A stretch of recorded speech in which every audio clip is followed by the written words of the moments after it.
سید فیض الحسن شاہ صاحب سے کسی نے پوچھا بتائیے سید عائشہ افضل ہیں کہ سیدہ فاطمہ؟ سید تھے، فرمانے لگے تجھے کس نے ترازو دیا ہے کہ تو تولے؟ دونوں کی بڑی شان ہے، بڑا مرتبہ ہے۔ وہ کہنے لگا جی نہیں، آپ سید ہیں، عالم ہیں، پیر ہیں، سجادہ ہیں، کچھ تو بتائیں۔ آپ فرمانے لگے بتا تو دیا ہے۔ کہنے لگے جی آپ نے بات گول کی ہے، اور کچھ نہیں تو مجھے اشارہ ہی دے دیں۔ آپ فرمانے لگے چلو یہ بات ٹھیک ہے، اشارہ دے دیتا ہوں۔ آپ فرمانے لگے عائشہ بیوی ہیں رسول کریم علیہ السلام کی، اور سیدہ فاطمہ زوجہ ہیں مولا مرتضی مشکل کشا کی۔ فرمانے لگے مجھے بتاؤ علی کی بیوی نبی کی بیوی سے افضل ہو سکتی ہے؟ بندہ چپ کر گیا۔ تو آپ فرمانے لگے اب دوسرا اشارہ سنو، عائشہ بیٹی ابو بکر صدیق کی، اور فاطمہ بیٹی ہے مدینے والے رسول کی۔ اب یہ بتاؤ کہ ابو بکر کی بیٹی محمد عربی کی بیٹی سے افضل ہو سکتی ہے؟ بندہ سر پکڑ کے بیٹھ گیا، کہنے لگا شاہ جی نتیجہ کیا ہے؟ فرمان لگے گھر جا کے کڈی نتیجہ، تو نے کہا تھا مجھے اشارہ دے دے، تو اشارہ میں نے دے دیا ہے، اب نتیجہ گھر جا کے نکالنا کہ رزلٹ کیا نکلتا ہے۔ ہمارا ذمہ تو ادب کرنا ہے، پنچ نہ بنے آپ درمیان میں سرپنچ نہ بنے، آپ قول فیصل آپ درمیان میں فیصلہ کریں گے آپ۔ اور ایک بات یاد رکھنا، اگر کسی کے محب بن کے بھی بے ادبی کرو گے تو وہ بزرگ بھی تمہیں قبول نہیں کریں گے۔ کبھی چچا کی اور والد کی بحث ہو رہی ہو نا، تو بیٹا والد کی سپورٹ میں بھی بات کرے نا، والد کی سپورٹ میں بھی چچا کے خلاف، تو ابا بول کے کہہ دیتا ہے کہ پتر چپ کر، ساڈا بھراواں دا مسئلہ ہے، تو اپنی حیثیت میں رہ۔ میری بات کی سمجھ آ رہی ہے؟ تو صحابہ کی بھی بڑی شان اور اہل بیت کی بھی بڑی شان، تو آپ کہاں الجھ رہے ہیں؟ تو مہربانی دیکھیں، ان سے پیار کریں، ان کا اکرام کریں۔ ہمیں صحابہ نے تو ان کا پیار سکھایا ہے، صحابہ نے سکھایا اہل بیت کا پیار، صحابہ نے۔ شاہ ولی اللہ محدث دہلوی کو نا پڑھے لکھے لوگ جو اب چونکہ M Phil P H D بہت زیادہ ہونے لگی ہے، تو جو لوگ اسلامک سٹڈیز کے ساتھ وابستہ ہیں وہ جب بر صغیر پاک و ہند میں لٹریچر لیں گے تو شاہ ولی اللہ کو ضرور دیکھیں گے۔ ازالۃ الخفا میں ایک بڑی خوبصورت روایت لائے ہیں، فرماتے ہیں کہ مال غنیمت بانٹ رہا تھا تو حضرت سیدنا عمر فاروق بانٹ رہے تھے، اور بندہ وہ ہے کہ جو ایک ایک دینار کا نہ صرف یہ کہ حساب رکھنے والا ہے بلکہ حساب دینے والا بھی ہے۔ بانٹ رہے تھے تو بانٹتے نا آپ نے ہر صحابی کو 500 دینار دیے ہر ایک کو، اور بٹ کس طرح رہا تھا کہ جو بدری ہیں نا ان کو 500 دینار دیے جائیں گے۔ بدر کے لوگوں کی بڑی شان ہے، حضور نے فرمایا اللہ ان سے راضی ہو گیا، سب کو 500 ملے۔ آپ کے اپنے بیٹے عبداللہ ابن عمر بھی آئے تھے، ان کو بھی 500 دی، اور جناب عبداللہ ابن عمر کی یہ شان ہے کہ نبی پاک نے فرمایا راجل صالح، فرمایا یہ جو عبداللہ بن عمر ہے یہ نیک آدمی ہے۔ حضرت عبداللہ ابن عمر کو بھی 500 دیا۔ امام حسن اور حسین آ گئے، حسنین کریمین، رسول کریم صلی اللہ تعالی علیہ وسلم کے دونوں شہزادے آئے تو جناب عمر فاروق نے پہلے تو وہ قطار توڑی نا جس قطار میں سارے لگے ہوئے تھے، فرمایا شہزادوں کو آگے آنے دو، اور پھر باقیوں کو 500 دیا، تو حسنین کریمین کو 1000 دیا۔ کوئی رکابت نہیں، کوئی مسئلہ نہیں، لیکن بچوں کا ویسے دل کرتا ہے کہ ہمارا والد ہم سے زیادہ پیار کرے، یہ مزاج ہوتا ہے۔ آپ دیکھیں نا، بھتیجے سے بندہ جتنا مرضی بھی پیار کر لے، وراثت بیٹے کو ملتی ہے، بھتیجے کو نہیں ملتی۔ حضرت عبداللہ ابن عمر نے گھر جا کے اپنی اماں سے بات کی کہ اماں جی حسنین کریمین تو اس زمانے میں بچے تھے، مدینہ شریف کی گلیوں میں کھیلتے تھے، میں بدر میں جاتا تھا، احد میں جاتا تھا، خندق میں گیا تھا، ابا جی نے ان کو 1000 دیا اور مجھے 500۔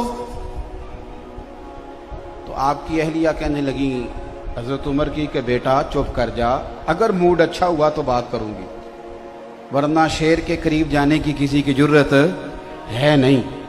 حضرت عمر فاروق 2-4 دن کے بعد رات کو موڈ مبارک اچھا تھا تو اہلیہ کہنے لگی ایک چھوٹی سی گزارش کرنی تھی، ناراض نہ ہو تو۔ فرمانے لگے کہو۔ تو کہنے لگی عبداللہ ابن عمر کہہ رہے تھے کہ میں تو حضور کے زمانہ نور میں جہاد کرتا تھا، حسنین کریمین بچے تھے، تو انہیں ڈبل ملتا ہے مجھے سنگل ملتا ہے، یہ کیا بات ہوئی؟ تو آپ نے فرمایا چل بلا ان کو. تو ماں ڈرنے لگی, کہنے لگی نہیں نہیں انہوں نے کوئی اعتراض نہیں کیا, آپ مہربانی کریں. کہا نہیں میں کچھ نہیں. کہنے لگا بلا تو صحیح نا. بلایا, شہزادے عبداللہ ابن عمر تشریف لائے, حاضر ہوئے. تو آپ نے فرمایا پتر یہ تو نے کیا بات کی, سنو یہ ایک غیر جانبدار آدمی کی بات عرض کر رہا ہوں. وہ لکھتے ہیں کہ جناب فاروق اعظم فرمانے لگے عبداللہ تیرا اور حسنین کا کیا مقابلہ.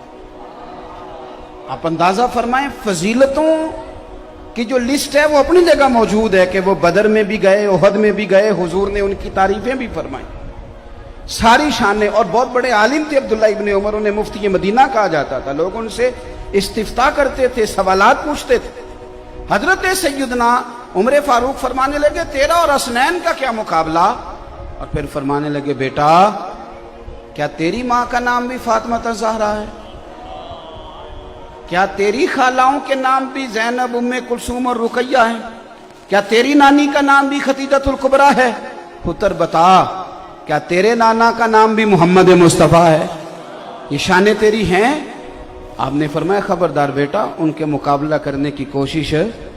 یہ خود سکھایا ان لوگوں نے, یہ امت کو درس دیا, پیغام دیا. شاہ ولی اللہ صاحب کہتے ہیں کہ یہ بات چلتے چلتے نا مولا علی تک بھی پہنچی کہ حضرت عمر نے یوں کہا ہے.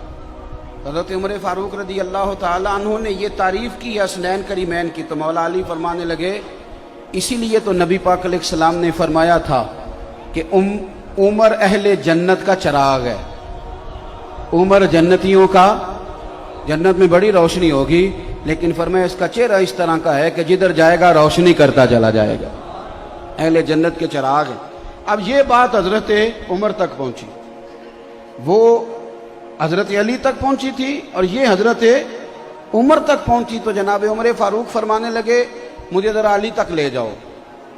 مولا علی سے ملاقات ہوئی تو آپ فرمانے لگے آپ نے اپنے کانوں سے حضور سے سنا ہے کہ میں جنتیوں کا چراغ ہوں؟ کا سنا ہے. تو فرمانے لگے ذرا اپنی ضمانت کے ساتھ مجھے لکھ کے بھی دے دو.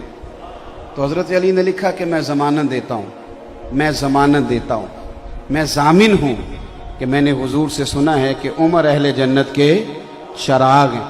دوستو ان لوگوں کا ایک دوسرے کی طرف آنا جانا, ان کا پیار, ان کا خلوص, یہ تو پتہ نہیں دور بیٹھ کے دیکھیں نا, انسان کہانیاں بناتا ہی تب ہے جب اس میں غرور ہو یا وہ تھوڑا دور ہو.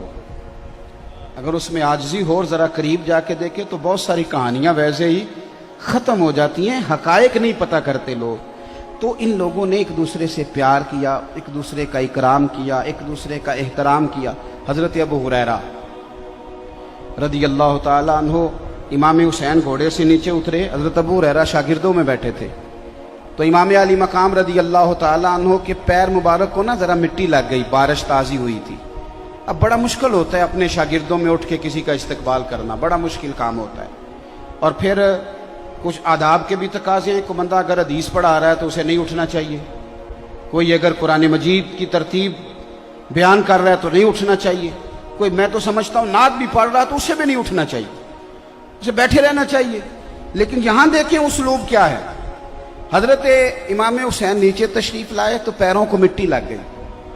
حضرت ابو ہریرہ بوڑھے آدمی, سفید داڑھی, امیر المومنین فی الحدیث, اپنی جگہ سے اٹھے, شاگردوں کو چیرتے ہوئے باہر گئے اور اپنے سر سے پگڑی کھولی. اور جب امام حسین کے پیر صاف کرنے لگے تو امام حسن نے پیر پیچھے کیا, حضور آپ تو میرے نانا کے پیارے صحابی ہیں. حضرت ابو ہریرہ رو پڑے, اصلاں نال جے نیکی کریے اور نسلاں تاک نہیں بھول دے. حضرت ابو ہریرہ رو پڑے اور رو کے کہنے لگے حضور نہ, میں سفید اور کالی داڑھی نہیں دیکھ رہا, بلکہ میں تو آپ کے نانا کے خون کی خوشبو محسوس کر رہا ہوں. تو صحابہ, اب ہمارے کرنے کا کام کیا ہے, چونکہ وقت تھوڑا رہ گیا, ہم نے کیا کرنا ہے. اگر کچھ لوگ بحثوں میں الجھے ہوئے ہیں اور وہ اسی کو دین سمجھتے ہیں تو انہیں الجھا رہنے دیں. ہاں اہل حق میں سے کوئی بندہ اظہار حق کے لیے کوئی دلیل پیش کرے, اس کی مخالفت نہیں, لیکن بلا وجہ چیزوں کو الجھانا اور بلا وجہ الجھانا, اس کا مقصود کوئی نہیں. آنے والی نسل کے لیے خرابیاں پیدا ہو رہی ہیں, ان کے ذہنوں میں صرف انتشار رہ گیا ہے, سوائے اس کے کوئی چیز نہیں رہ گئی. ہم نے کیا کرنا ہے, ہم نے کھل کے پیار کرنا ہے نبی پاک کے خاندان کے ساتھ, اہل بیت نبوت کے ساتھ کھل کے پیار کریں. آپ کا نا ایک شوق ہو, ایک ذوق ہو اہل بیت نبوت کے لیے. ان دنوں میں خاص کر امام حسن کی تعریف کی حدیثیں سنیں، امام حسین کی تعریف کی باتیں سنیں، حضرت مولا علی کی شان سنیں اور اس شان کو جگہ دیں، یعنی آپ کا چہرہ کھلے۔ اور ضروری ہے ہم نے بحث ہی کرنی ہے آپ کا دیکھیں اعلیٰ حضرت بریلوی رحمۃ اللہ تعالی علیہ، آپ نے لکھا ہے فتاوی رضویہ شریف کے اندر، اور حدیث کے راوی سیدنا عثمان غنی رضی اللہ تعالیٰ عنہ، اگرچہ بخاری مسلم میں بھی ہے، لیکن اعلیٰ حضرت فرماتے ہیں میں نے بہت ساری کتابوں سے جوڑ کے نا الفاظ حدیث یہاں جمع کر دی ہیں۔ نبی پاک صلی اللہ علیہ وسلم کا جو ذوق تھا نا اہل بیت کے لیے، ایک پیار ہو جاتا ہے نا کسی بندے سے پیار، تو جو پیار ہوتا ہے وہ پھر کچھ صورتیں بھی اختیار کرتا ہے۔ آپ کو بیٹے سے پیار ہو گیا تو روز کہنے بیٹا تجھے بڑا پیار ہے، تو بیٹا کہ ابا جی سائیکل تو کبھی آپ نے لے کے دی نہیں۔ خالی پیار کا کیا معنی ہوتا ہے؟ اماں جی مجھے آپ سے بڑا پیار ہے، تو اماں کہ بیٹا کپڑے تو لے کے دے مجھے، کہتا نہیں وہ بڑا بھائی لے کے دے گا، تو دوائی لا دے، کہتا نہیں وہ دوسرے والا لے کے دے گا، میرے پاس ٹائم نہیں۔ تو اماں اس پیار کو قبول نہیں کرتی، تو پیار کچھ رنگ اختیار کرتا ہے۔ حضرت عثمان غنی رضی اللہ تعالیٰ عنہ فرماتے ہیں سارا دن ہی نبی پاک کے پاس شہزادے رہتے تھے، سارا دن ہی، پر کبھی کبھی ایز اے اسپیشل حضور فرماتے ہیں میرا حسنین کو ملنے کو دل کر رہا ہے۔ آپ اس ذوق کو سمجھیں، یعنی میرا موقف یہ ہے کہ کبھی کبھی آپ مفتی صاحب سے آ کے کہیں جلسے کے علاوہ بھی، جمعے کے علاوہ بھی، کہ حضرت جی کوئی حدیث تو بیان کریں امام حسن کی شان میں۔